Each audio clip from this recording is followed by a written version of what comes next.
Welcome to Behind the Scenes with Music and the Spoken Word. I'm Derek Porter, and today we are thrilled to have President Michael O. Leavitt, President of the Tabernacle Choir at Temple Square.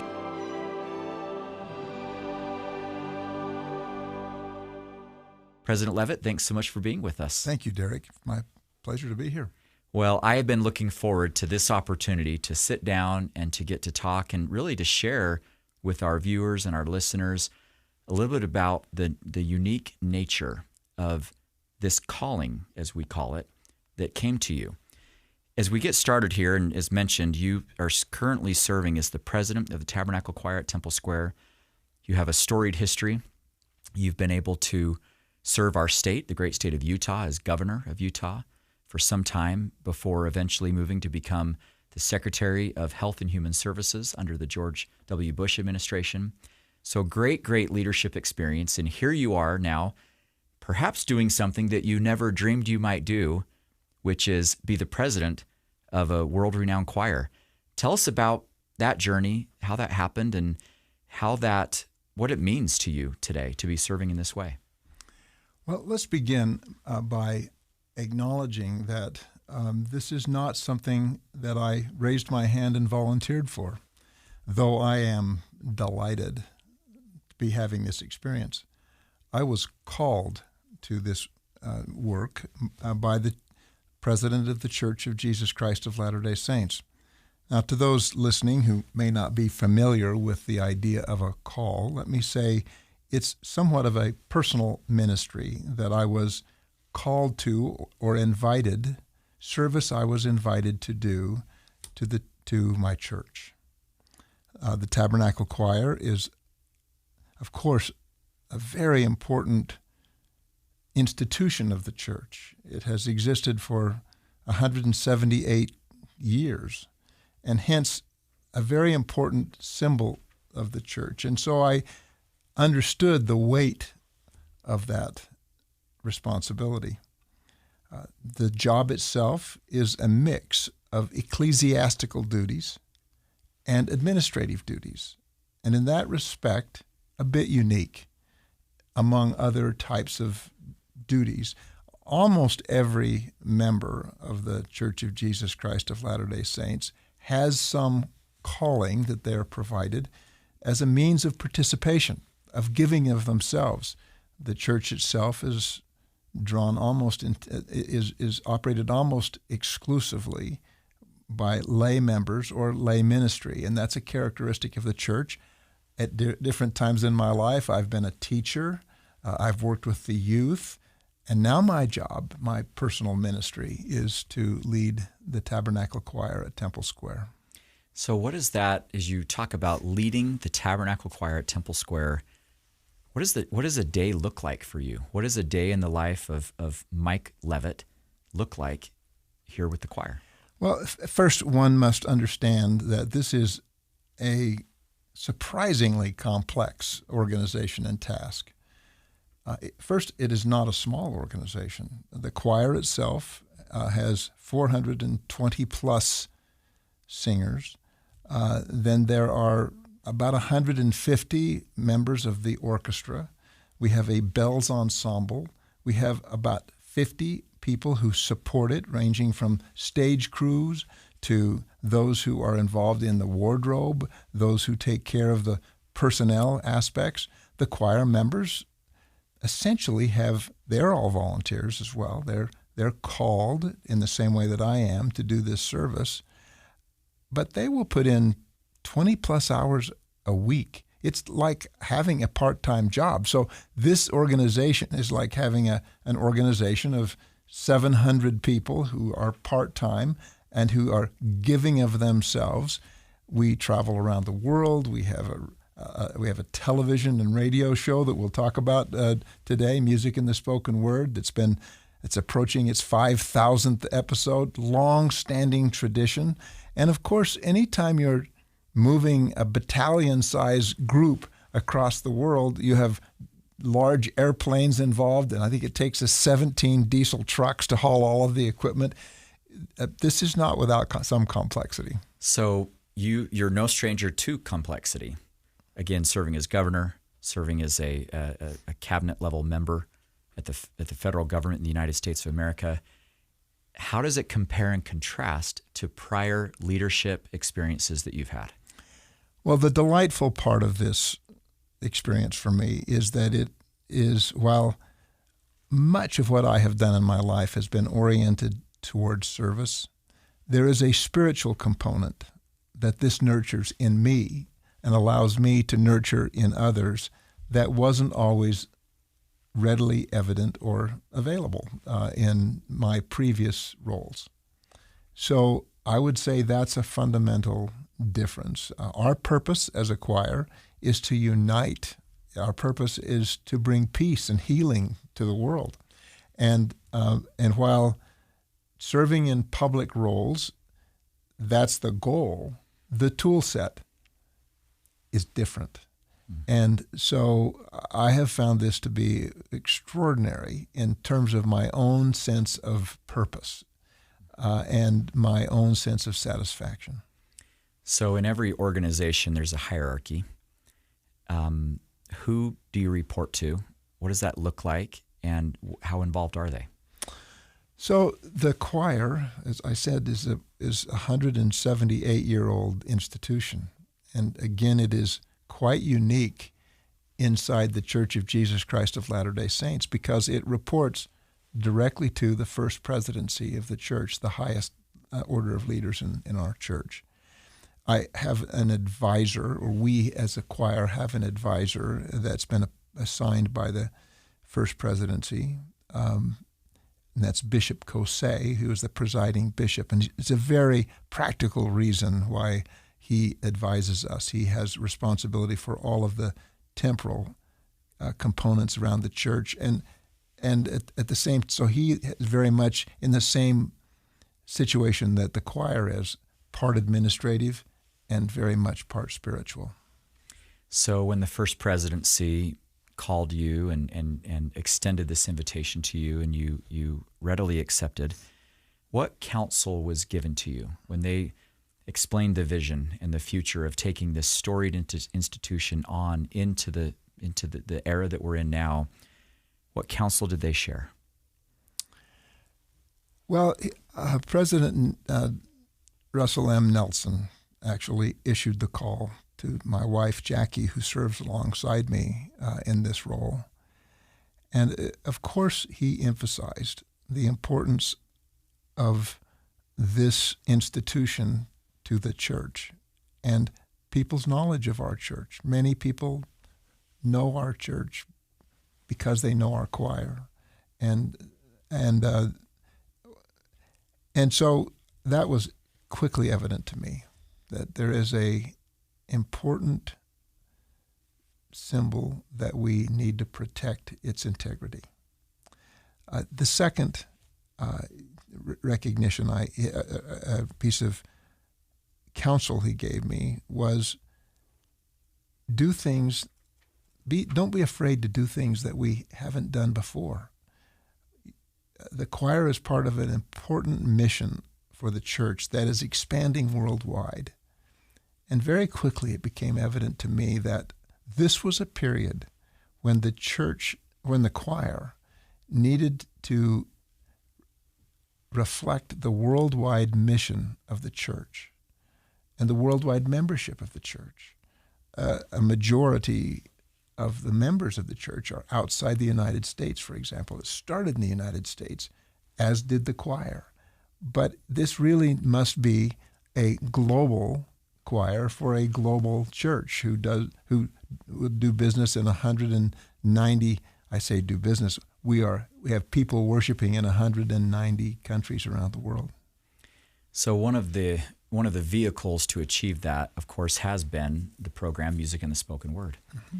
And as you mentioned, we're nearing, and maybe by the time this broadcast airs, we've just recently achieved 5,000 weeks of continuous and uninterrupted network broadcasting, something that just is really mind-boggling in so many ways, particularly as you think that this program started before the Great Depression, and it lived on and moved on through that and through World War II and through so many other wonderful and tragic events. As you think about this program and its 5,000 weeks, What is it that you think has allowed for it to not only survive, but actually thrive over those 5,000 weeks of time? What's that secret ingredient? There's little question in my mind what the answer to this very important question is. And it is the feelings that people have when they listen to and ponder the music. Now, the Tabernacle Choir will perform 300 to 400 unique pieces of music a year. Most of it would be considered sacred music. Now, the world does not have a ready supply of sacred music, but there is a surprising need for it, and people feel it. They're not 100% sure what it is that they're looking for, but when they feel it, they know it. Where do I see this? Well, for example, every week I have the privilege of hearing the choir actually perform music in the spoken word. And we have guests from all over the world. Routinely, we'll say, how many of you are here from outside the United States? And half the hands will come up from around the world. And nearly the other half are from someplace closer by, but not here. And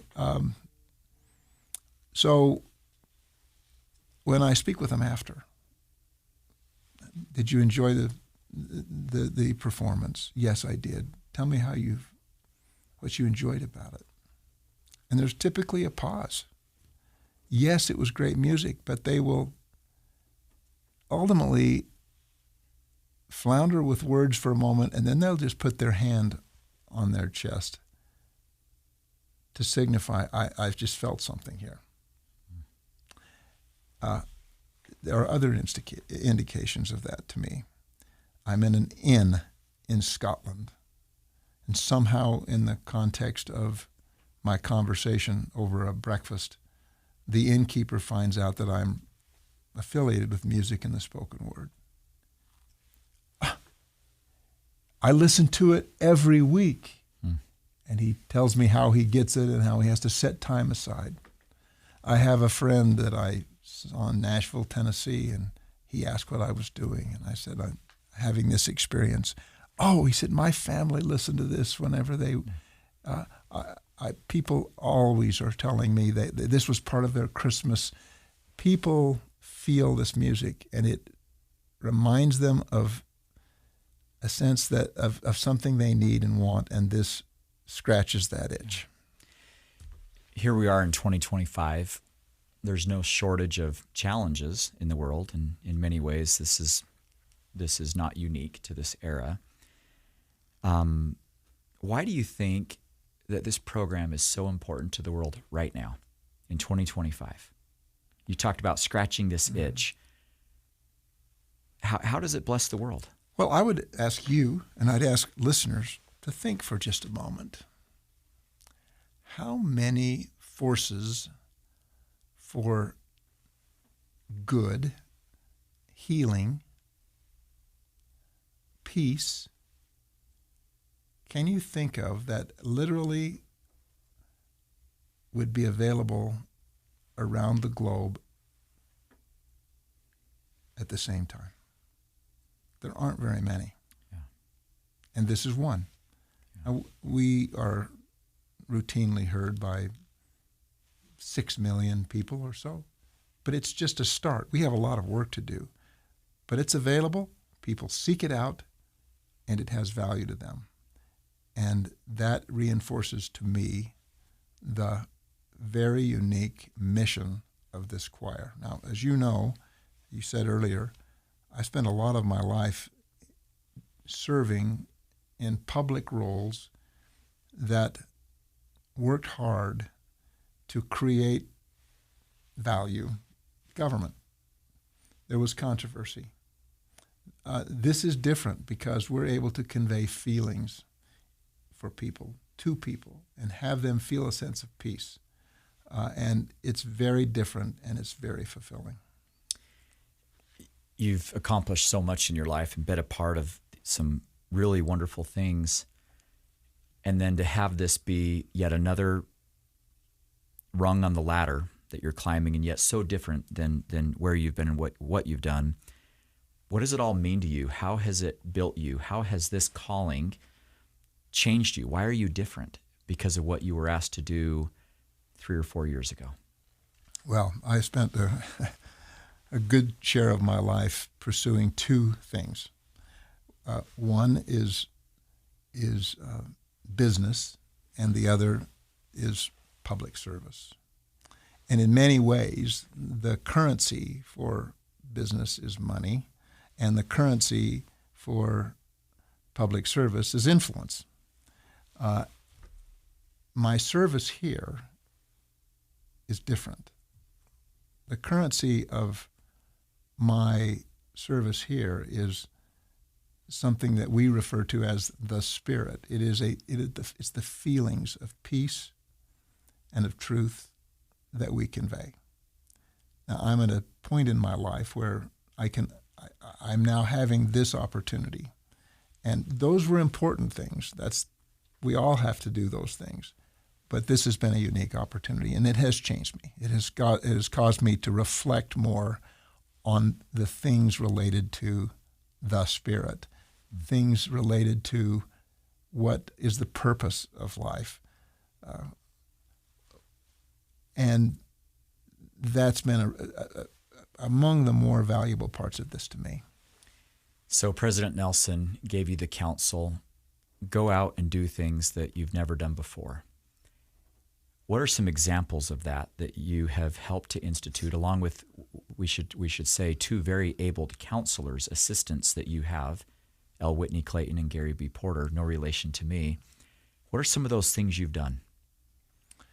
How have you fulfilled that mandate? Well, first, it's very important, I think, for me to say that, again, in a way that's different than other things that I pursued in my life, it'd be very natural for you to say to a person who had been in public service, as you look back on your service, what will your, quote, legacy be? Mm-hmm.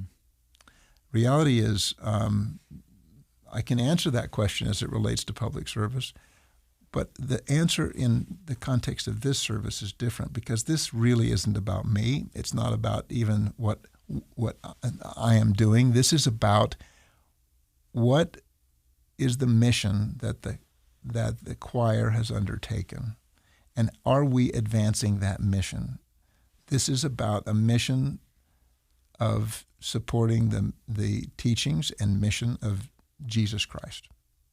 And so everything we're focused on, I believe, will be consistent with those things. And I look back, and at the end of the day, I'm going to say, did the choir meet its mission? Now, what is my view of its current mission? It became very clear to me, and as you mentioned, the counselors who serve alongside me, that there were 4 primary objectives that we needed to accomplish during this period. The first was to be an able and purposeful reflection of the global mission of the Church of Jesus Christ of Latter-day Saints throughout the world. The second was to reach out to the membership of the church and help them feel a sense of belonging. The third was reaching out to friends of the church to give them some of the gifts that we receive with the choir, and to be a representative of the church as a organization. And finally, it's to use technology to broaden our impact. Now, so there have been some changes. The choir has historically traveled about once every 2 years. We're now traveling worldwide twice a year, so roughly 4 times. We've changed the way we travel. In the past, it would be that the choir would go to a region of the world, and with buses and trains and different forms of transportation, they would barnstorm through a region, spending time in small concert halls and playing to whatever crowds they attracted. now we go to one city and we perform in very large venues. We were in Peru in February. We filled the national soccer stadium with 34,000 people. But we've then used technology to say, couldn't we expand the venue beyond this and find ways to create local celebrations where we can gather people who can't find their way to the stadium or there's not room for it. And so we now will have local celebrations in a few hundred locations when we do a major concert like that. In Peru, we had 34,000 people in the stadium. We had 82,000 people in local celebrations. We had 60,000 people who were watching online, and since that time, we've had almost 2.5 million who have watched all or some portion of the concert. So we are using the technologies to spread the mission and message of the Tabernacle Choir throughout the world. And I use those words deliberately because we actually changed the mission of the choir to add the words throughout the world as a reminder that that is the constituency, if you will, that we aim to bless. Well, and you've certainly done that just in the time I've been associated with you, and or shortly thereafter, the choir's been to Mexico, it's been to the Philippines, it's been to the southeastern part of the United States, it's been to Peru, we'll be in Argentina here in just a few short months, we'll be in Brazil shortly after that with more announcements to come. These are big and bold things in many ways that the choir has sought to do, consistent with its vision and its mission. To someone who in their own life feels like, I need to go out and do something big or bold, and I don't mean necessarily a business venture or something, but just taking that next step in life, doing what needs to be done to further their progress. How do you do it? What's the advice? Because these things take courage. And you seem to be a man that has certainly exercised great courage in expanding into things that have not been done before. What counsel would you give? Well, I have found, and I should say discovered in my life, that determining the destination you seek is maybe the first and most important step. And then it's a very direct process of saying, if I want to accomplish that, what do we need to do? I can break it down into steps. There's nothing scientific about this, but choosing the right destination is the first and most important thing. And I would say another component of it, things always go wrong, and they never go exactly the way you'd planned. And so there's a constant process of recalibration. When things don't go well, then you say, I need to find a different way to do it, and I need to recalibrate the plan. And I will say that another thing, I've never undertaken anything that I thought was worthwhile that didn't require patience and time. And I'll add a third thing, collaboration. I find myself, if I were to, I often tell my grandchildren, I've never been involved in anything really worthwhile that didn't take 5 years and require collaboration with a lot of people. So leadership often is about being able to gather people and then collaboratively work through problems together, and to work through, as you do, to just keep your eye on the destination. So if you could invite your closest friend to assume the mantle of president of the Tabernacle Choir for just one day, what do you hope they might experience? What would you think that they would feel? What would that be like if any of us could sit in that seat for just a day? Well, the first thing I'd say is go sit on the front row at the Tabernacle while we rehearse or while we perform and just drink in the beauty of this music. The scriptures talk about concourses of angels, and I've often thought the Tabernacle Choir, we must be the version of that during this mortal life, because it is an angelic feel, and it stimulates in whoever the listener is a sense of peace and a desire to do better. it doesn't matter in my mind who it is. Sacred music may not be your choice that you listen to on the radio, but when you're in the right frame of mind, even if heavy metal is your thing, you're going to recognize the value of this, and it will have a value to you. And so I would say to my friend, don't miss the opportunity I have week after week after week just to hear the music and to reflect on it. Beautiful. What are you most proud of? Well, I have... It's a big question. I have 5 children who I love dearly and who I am very proud of their accomplishments. Not that I've done anything. I'm just pleased for them. I think I would say, in the same vein, I'm proud of my heritage. I came from people who sacrificed enormously for what I now have the benefit of. My mother's family were immigrants from Sweden and came here to follow their beliefs. In my father's family, they came from England. The Swedish immigrants were directed to go to central Utah to make a living out of some hard territory that's at a high level of elevation where things don't grow all year round. My paternal grandparents were sent to the difficult areas of southern Nevada.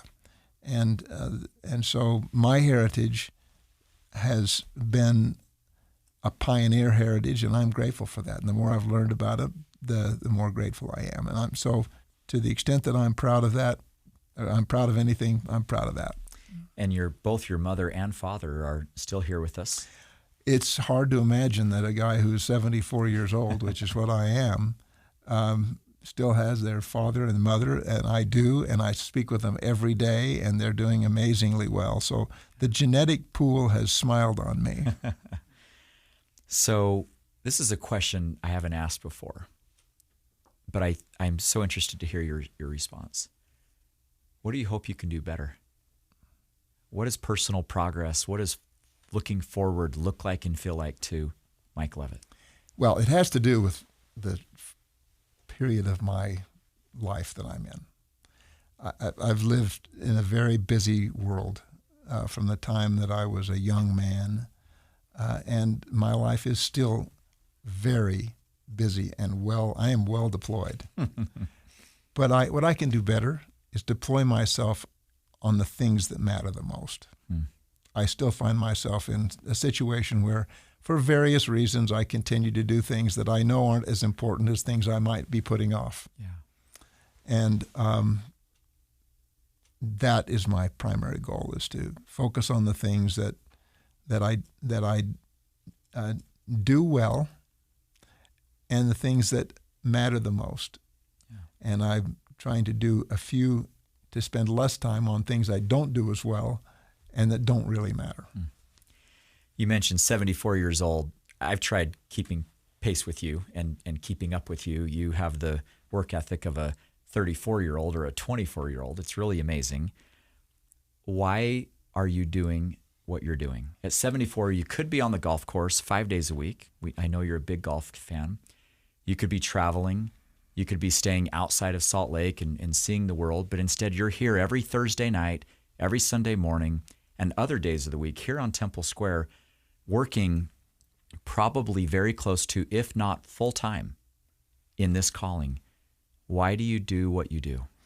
Well, we would go back to your very first question. Explain to me what a calling is, and why are you doing this? And I'm doing it because I was called to do it. It is a personal ministry.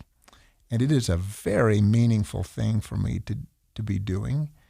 And it's extraordinarily satisfying.